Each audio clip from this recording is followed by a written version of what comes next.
today I decided to have a room makeover.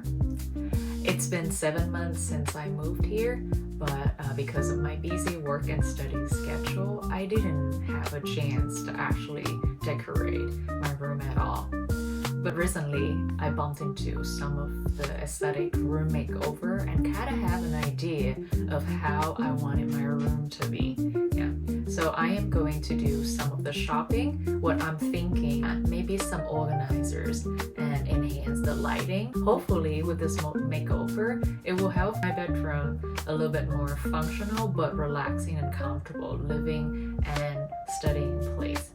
Now I'm going to start with the shopping. Let's go and follow me.